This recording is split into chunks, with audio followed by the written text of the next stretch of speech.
जैसा कि पिछले एपिसोड में हमने देखा कि टीचर विदुर ने ध्रुव को उस सुलगते कमल की दिव्य रोशनी के नक्शे वाले कागज के टुकड़े के बारे में बताया था और उसे यह बताया था कि उस दिव्य रोशनी को पाने के लिए काफी मुश्किलों का सामना करना पड़ता है और खुद को काफी ताकतवर बनाना पड़ता है, नहीं तो आप उस दिव्य रोशनी के ताकत से जलकर राख हो जाएंगे। और टीचर विदुर ध्रुव को नई स्किल सिखाने के लिए एक तकनीक भी देते हैं जिसका नाम की लहर था। अब आगे इस एपिसोड की शुरुआत में हम देखते हैं टीचर विदुर द्वारा दी गई नई तकनीक को ध्रुव सीखने की कोशिश करता है, लेकिन लाख कोशिश करने के बाद भी वह इसमें कामयाब नहीं हो पाता है, जिसको देखते हुए टीचर विदुर ध्रुव की मदद करने के बारे में सोचते हैं।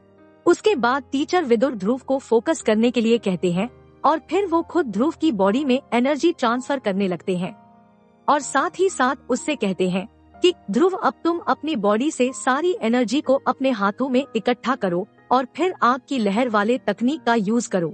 ध्रुव टीचर विदुर की सारी बातों को मानते हुए वैसा ही करता है और जल्दी उसके हाथों के अंदर से एक सफेद आग की लहर निकलकर सामने के पेड़ों को जला देती है, जिसे देखकर ध्रुव काफी खुश होता है। लेकिन तभी टीचर विदुर ध्रुव से कहते हैं कि ज्यादा खुश होने की जरूरत नहीं है, क्योंकि अभी तुम्हें इस तकनीक को और भी अच्छे तरीके से सीखना बाकी है। तुम्हें हमेशा इसके साथ प्रैक्टिस करते रहना होगा, जिससे तुम और भी अच्छे से आग की लहर तकनीक का यूज कर पाओगे। टीचर विदुर ध्रुव को अभी समझा ही रहे होते हैं, तभी उन्हें कुछ एहसास होता है, जिससे टीचर विदुर ध्रुव को बताते हैं कि शिवांश आमिश अपने आदमियों के साथ इंग्रेडिएंट को लेकर के आमिश दल वापस इसी रास्ते से लौट रहा है। जिसको सुनने के बाद ध्रुव टीचर विदुर के साथ आमिश दल के शिवांश आमिश को रोकने के लिए वहाँ से निकल जाता है। अब सीन शिफ्ट होता है और हम देखते हैं कि शिवांश आमिश दल के साथ सैनिकों के साथ जड़ी बूटियों पहाड़ों के रास्ते लौट रहा होता है। तभी उन्हें रास्ते के बीचों बीच एक बड़ी तलवार गड़ी हुई दिखती है, जिसको देखने के बाद शिवांश आमिश अपने सैनिकों को वो तलवार हटाने के लिए बोलता है, जिसे सुनने के बाद दो सैनिक उस तलवार को रास्ते से हटाने के लिए जाते हैं। लेकिन उनके काफी कोशिश करने के बाद भी तलवार जमीन से नहीं निकलती। लेकिन तभी अचानक उनके काफिले के पीछे से एक एक करके सैनिक घायल होते जा रहे थे, जिसे देखते हुए शिवांश आमिश अब अपने तीर धनुष को निकाल लेता है। तभी हम देखते हैं कि ध्रुव, जो कि काले कपड़े पहने हुए काफी तेजी से शिवांश आमिश की ओर बढ़ता है और उस पर हमला कर देता है, जिसे देखते हुए शिवांश आमिश ध्रुव को पहचान लेता है और उस पर हमला कर देता है। लेकिन ध्रुव सही टाइम रहते हुए अपनी नई तकनीक आग की लहर का इस्तेमाल करके शिवांश आमिश को दूर उड़ाकर खाई में फेंक देता है, जिससे शिवांश आमिश वहीं मारा जाता है। अब ध्रुव बचे हुए एक सैनिक को देखता है, जिसे वो सैनिक डर के मारे तेजी से वहाँ से भाग जाता है, जिसके बाद ध्रुव सारे सामान को नष्ट कर देता है।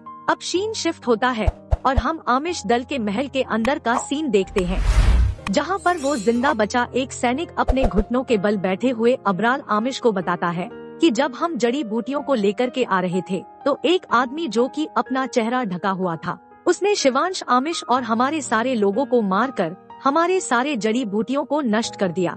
जिसे सुनने के बाद अबराल आमिश काफी बुरी तरह टूट जाता है, क्योंकि वो बार बार हारता जा रहा था।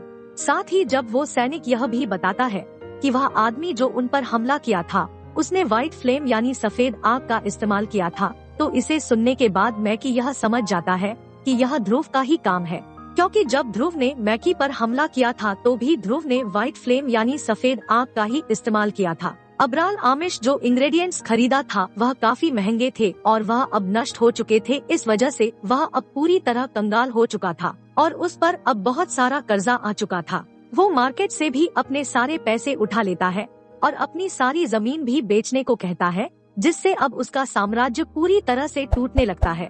वहीं ध्रुव अब शौर्य महल में अपने घर वापस लौट आता है और उसके पिता अरेंद्र शौर्य अबराल आमिश के कंगाल होने पर काफी खुश होते हैं।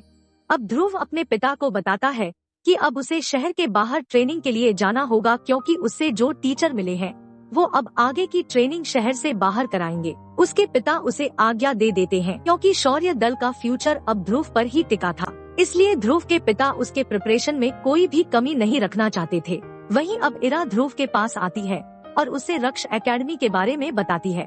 रक्ष एकेडमी उनकी कॉन्टिनेंट की सबसे बड़ी एकेडमी थी, जिसमें वॉरियर्स नई स्किल सीखा करते थे। रात को ध्रुव टीचर विदुर की मदद से दवा बनाने की भी प्रैक्टिस करता है, जहां टीचर विदुर ध्रुव की अंदरूनी आँख को देख करके समझ जाते हैं कि ध्रुव एक अच्छा हकीम भी बन सकता है।